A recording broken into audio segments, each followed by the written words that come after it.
Thank you, everybody, for joining us here for this media briefing. We are going to get started here in just a moment, but just to lay down a few ground rules as we start. We're going to focus on the presentation for the first part of this. We're going to go probably 20-25 minutes. There will be time at the end allotted for questions, and if there is any requests for some one-on-one interviews afterwards, we can accommodate that. We're probably going to see how time goes, but I'm thinking 5 to 6 questions. We do have some other appointments that we have to get to today, but we do want to make sure that all questions are answered. Any questions that we can answer, we will. So there will be a corresponding news release sent out, so if there's any information that you're looking for afterwards, feel free to coordinate with me. And with that, I'm going to turn it over to Heather Rosentrader, our President and Chief of Operations.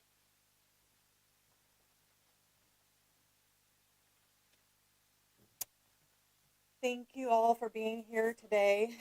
This is a serious event that I think most of us will never forget.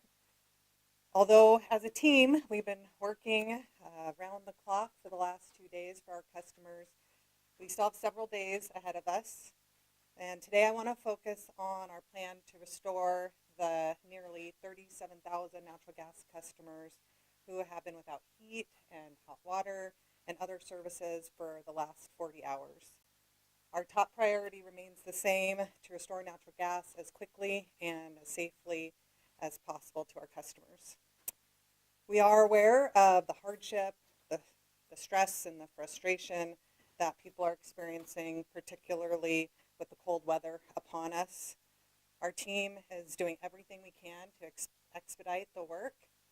And as for the current status of the restoration process, I am happy to share that we've essentially completed another important phase of the restoration process.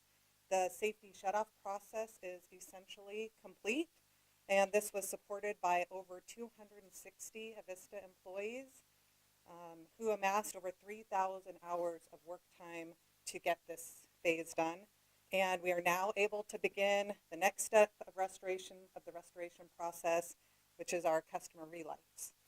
And thanks to our amazing employees, our peer utilities, our HVAC responders, by the end of the day today, we expect to have over 500 responders in the area supporting this final restoration step. And at a high level, we expect to have all customers relit by the end of the day this upcoming Tuesday. Through the incredible support we've received, we've been able to turn an incident that could have taken weeks to resolve into being able to restore everyone in less than a week. We will keep working until every customer is restored. This is the largest natural gas outage in Avista's history by far. The restoration process involves many steps that take time to ensure the safety of our customers and our employees. And we know having a more exact relight time is important to our customers, especially because they're required to be on site for that relight step. So to discuss in more detail about that restoration process and the relight plan, I would like to invite Josh Luciano, our Vice President of Energy Delivery, to the microphone. Thank you, Heather. As Heather was mentioning, we are mostly complete with our initial shutdown process. And to start the relight, it's time consuming, so I'm going to take a couple minutes to walk you through what we're going to do over the next several days. Avista crews have been going house to house around the clock to do the shutoff. And then as of this morning, we had completed the shutoff and we were able to start preparing the system for repressurization. This process will have to go zone by zone, town by town to get the relights started. We are starting the relight processes in those areas that are repressurized, and as Heather mentioned, the process is going to take up to 5 days. For the relight, what's going to happen is customers will have a knock on the door by an Avista serviceman. They'll enter the property when a resident is home. We'll need a resident to be home for this to work, so an adult will need to be present for the service person to be let in to do the process. We're asking customers not to leave their homes unlocked. And all of our field personnel who are conducting the relights will have proper identification. Once the relight process is started, Avista will check the appliances for the residents and the commercial businesses. If a resident is not home, Avista will leave a door hanger letting them know that we try to do the relight with a 1-800 number that they can call us to get on the list to have us come back and check that. Customers do not need to call us to schedule a relight. We have a plan and a process for all the customers. As we do the relights, there's no cost to the customers. We will be sequencing the relights based on the geography of our system and our critical customers. We have identified 6 customer zones by city, and they have a 1 to 2 day window for relights. We'll have teams of people working each zone through the completion of the relight process. So we'll be working each of these zones until we get all the customers relit that are present and available to do that. And again, they can call us to let us know if they're missed so we can come back and get them.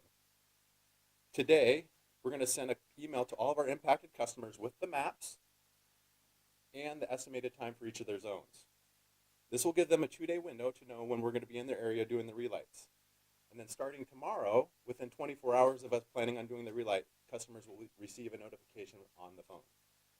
So if customers haven't updated their phone numbers, this would be a good time to do so they know we'll be in their areas. As a reminder, the relights will only occur between 6 a.m. and 10 p.m.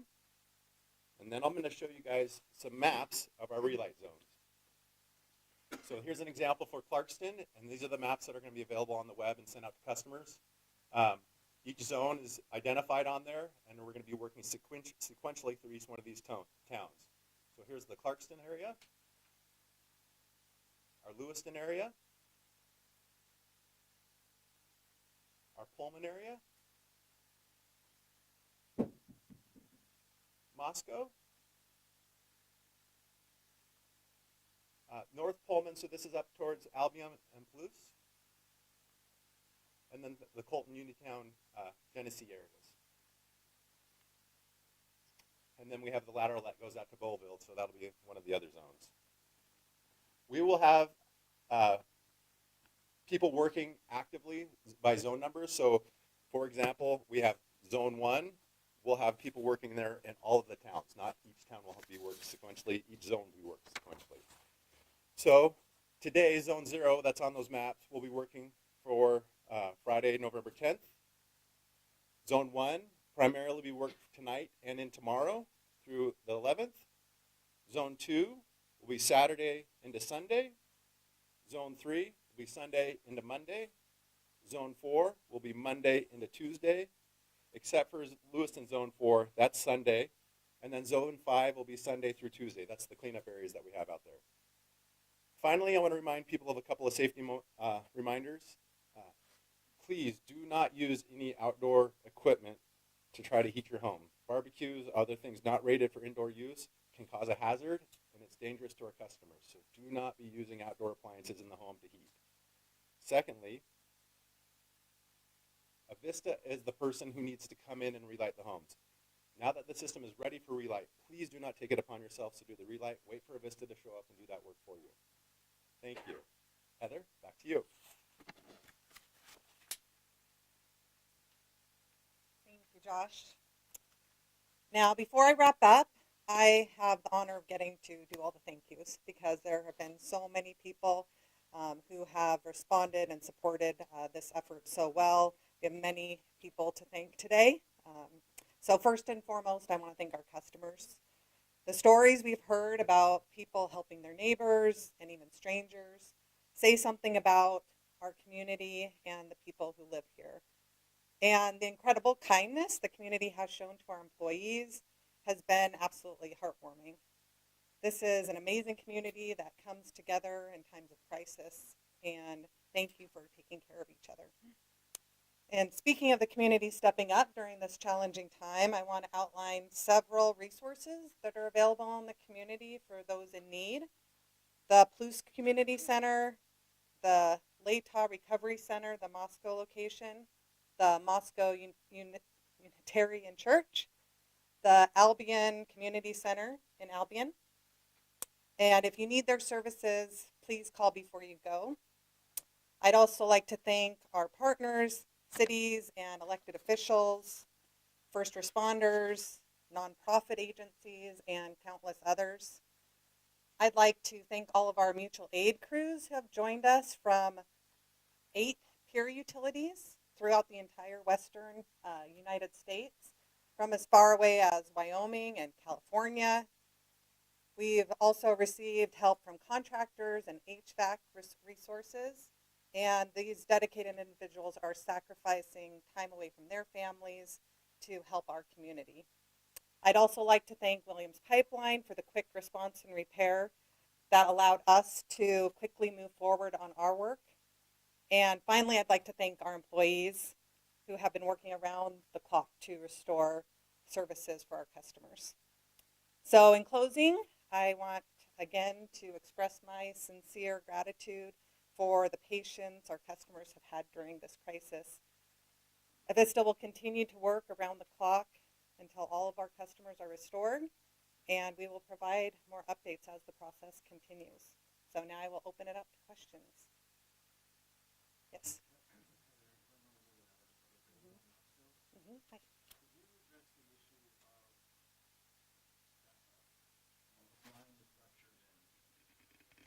That's it.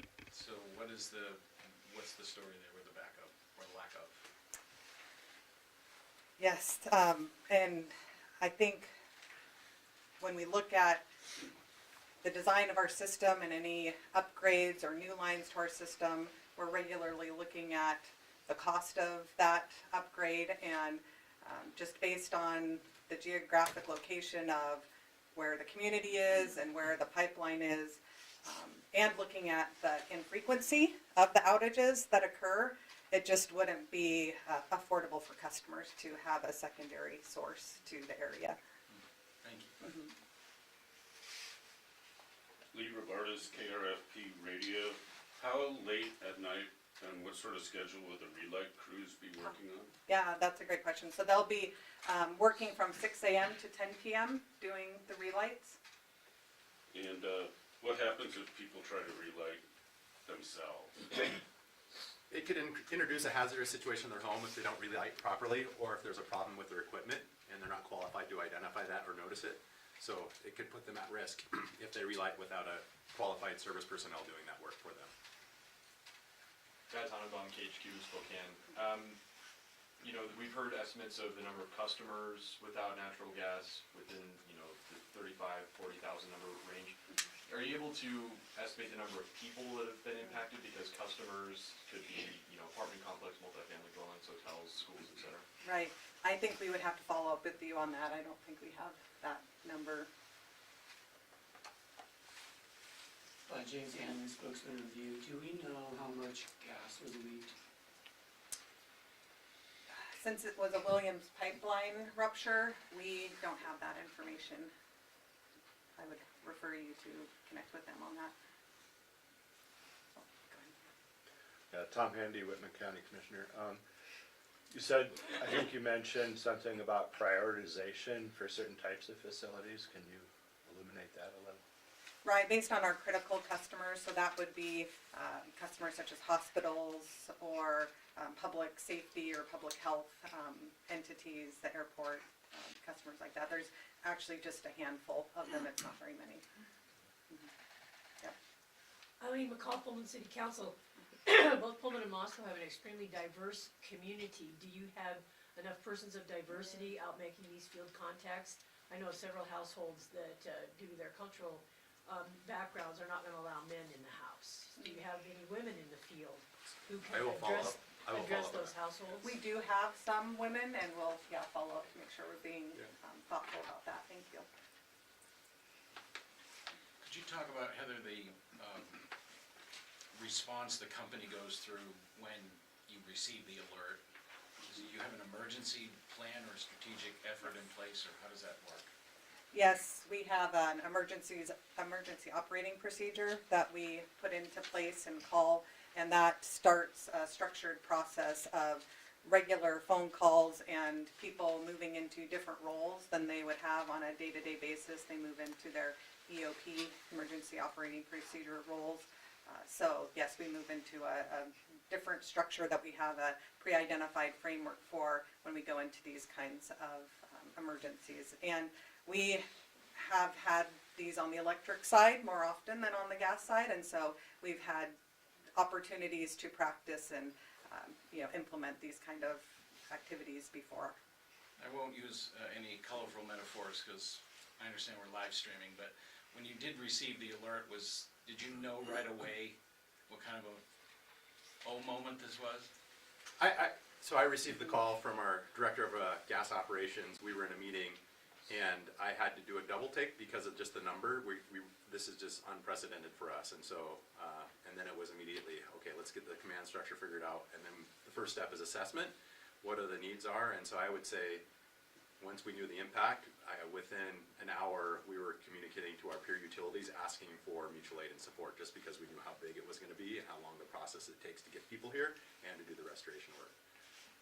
So there was a moment of this is big, and then let's rally and do the work that we're really good at in responding in these kind of events. Thank you. Yeah, this is big not just for us, but for any natural gas utility in the country. This would be big. What's the economic impact on Avista? Will this affect people's power rates? We're working on collecting the cost, but I don't have an answer to you for that yet. In the same vein of the number of people and the significance, can you just, have you guys seen anything like this? Not just with, natural gas, but electric as well? I mean, how unprecedented is something like this affecting, 100 square miles area? I mean, our largest probably emergency operating procedure event that we've had prior to this was probably the 2015 windstorm that we had on the electric side. And that was about half of our customers. Yeah. Broadly spread out through our system, and with natural gas it's a little bit different, where the shut-off process and redirect process, it's not damage repair that takes time, it's the one-on-one interaction with every customer to get the service turned off and back on. So it's a different event, but they're very large from a manpower perspective. Hi, I'm Nathan with CREM 2. There's two big colleges in the area. We've been talking to some of these students. These are massive dorms, and is Avista prioritizing any of the students at all, or going to get on them faster than some neighborhoods? I know that we have our account executives and our regional business managers are working with our large customers that have impacts to large populations like the universities, so they are working directly with them to coordinate the response.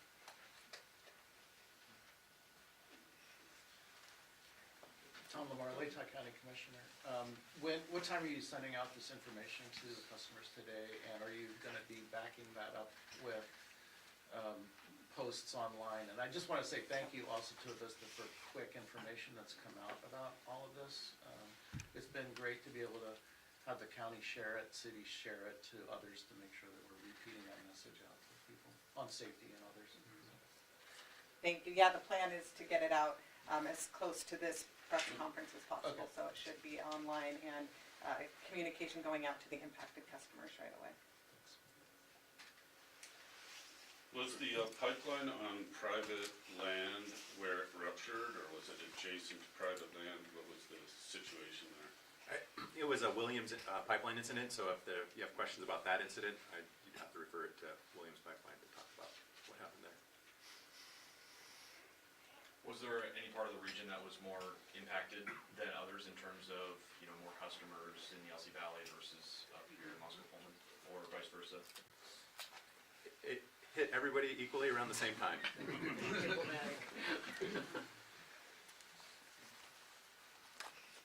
Yeah, I'm gonna probably get a lot of questions about how the zones were prioritized.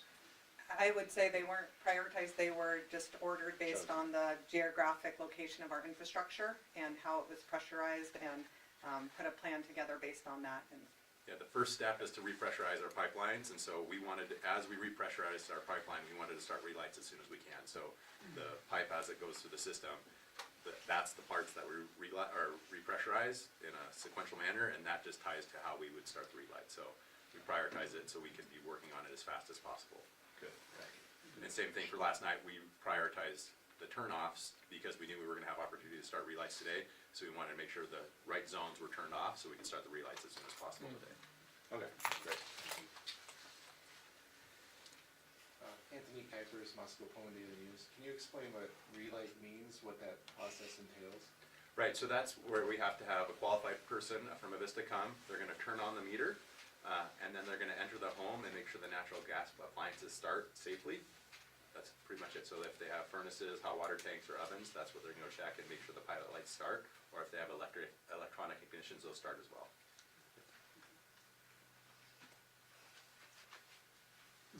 Chris Mitchell, KLEW. So with the zones divided, are there, the different kinds of zones are in, like the different service areas, depending on if they have like a hospital or something like you said, it's not, zones are go directly with the region they're in? Or how does that stand? The zones are really driven by the pipe infrastructure, where we have pipe and we have zones that we can repressurize, test, and then start the relight process. And they have mixes of use. If you look at the maps, there's all kinds, the Pullman one, there's commercial all throughout. The hospital's one area. So it's really driven by how the gas will flow through the system. But that's like with the numbers within the map slots, like it can change, it could have, or I'm wording this poorly, but the numbers can be different, or you have all the numbers in the multiple regions, but it's not all the same zone is in the region only.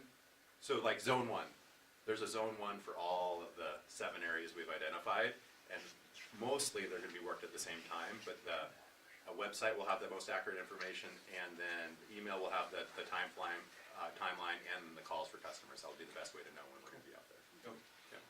Are you using any crews from other contractors to supplement your guys' manpower in order to try and make this happen quicker?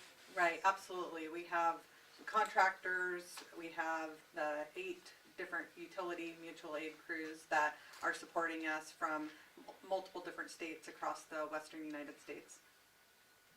And the HVAC responders as well, so yes. What can we do to help you? So. I think as we start this process, be expecting somebody to come through your neighborhood, and again, the hours are 6 a.m. to 10 p.m., so they're gonna be clearly identified. Meter access, just like the shops, we still need meter access to be able to get in there. I think those would be the most important things. And then we have a plan, and so just like an electric outage, it may feel weird that your neighbor might mention they have heat on, but you might not still for a while, and it's based on how our pipeline's set up. So we do have a plan, we're working those zones, and so if they're missed, they can call us, but we will be knocking on everybody's door in the community through Tuesday. Thank you. Marissa Rio, KXLY, those in zone 0 and zone 1, are they notified already that they will be getting their gas worked on tonight? At least zone 0, I'm assuming, has been notified, and zone 1 will be soon if they haven't been already. Yep. Okay, why don't we do 1 or 2 more questions, and then, like I said, we will offer some time for one-on-ones if you want, but I just want to keep an eye on time here. So, one or two more questions, anybody? Are there any lessons you're gonna take from this experience that you're gonna use in the future? Yeah, absolutely. I would say the process has gone as well as it has because we've learned from our past experiences. As Heather mentioned, we've had large-scale electric storms before our events, and so we really have applied what we've learned for this sort of event. And so we will be applying our lessons learned, and I'm sure, because Heather mentioned just the scales is unique for a gas utility, we'll definitely be sharing it with our peer utilities as well because of the uniqueness of what goes on. Yeah, we had just been talking about planning a tabletop exercise, similar to this with our other peer utilities, and so this is, quite an opportunity for us to learn and share that across, with our peer utilities across the country.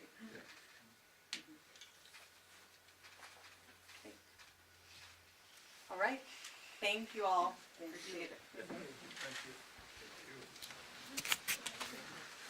Well, maybe There we have it. Sean or Lee,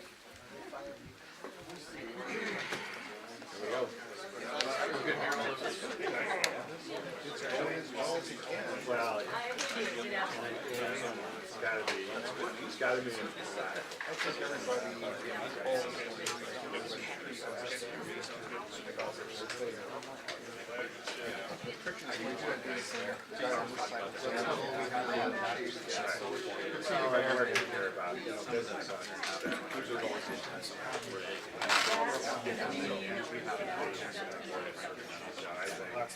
Yeah, well, let me talk to Jared about how he wants to. No, I would be doing it myself as service. Yeah, sorry. Or my station service.